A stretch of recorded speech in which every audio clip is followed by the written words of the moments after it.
To begin, I would like to tell you a story about a very close friend of mine in high school. He was known to be a star athlete, varsity player, and a great student. His sophomore year of high school, he got an injury in the spring during a lacrosse game. After that injury, he was prescribed oxycodone for the pain from his back. And the doctor said he would be fine as long as he took the oxycodone as prescribed, and he wouldn't have any issues and he'd fully recover. But he didn't. He started taking it for fun, and that's where everything went downhill. By the time it was his junior year, he was already taking 5 pills a day just to feel normal, and that was not even just for him to get messed up. Today,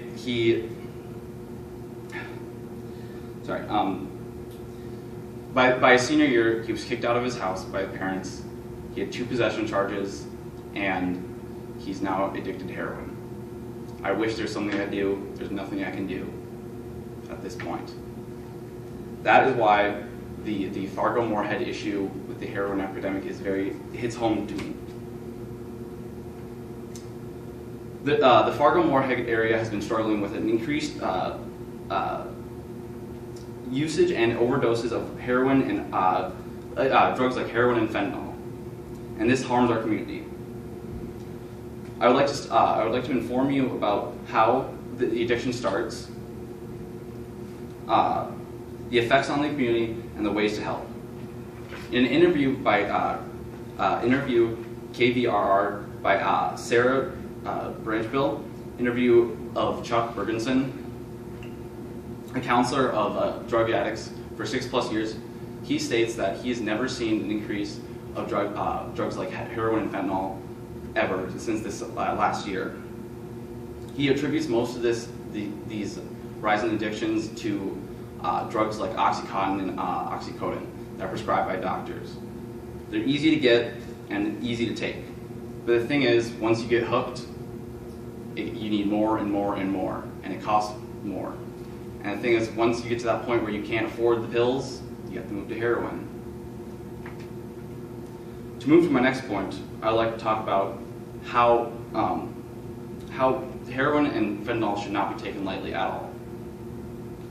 Heroin, it can be deadly with a single dose, and fentanyl is even worse. It is known to be 100 times stronger.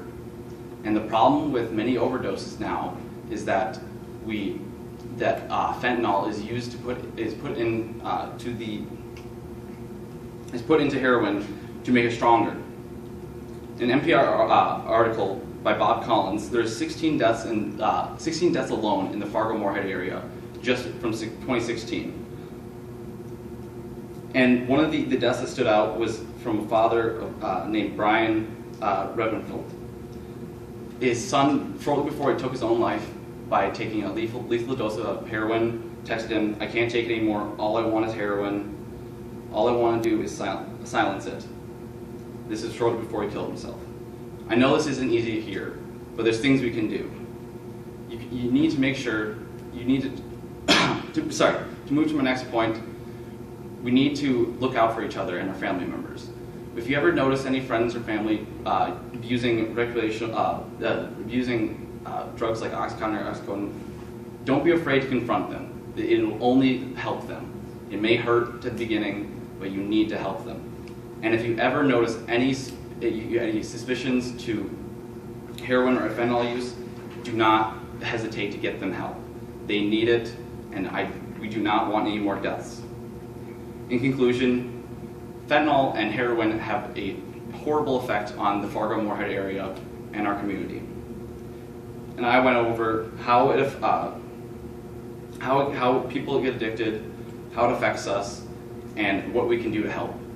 Today, maybe we can make Fargo-Moorhead area a heroin and fentanyl-free zone.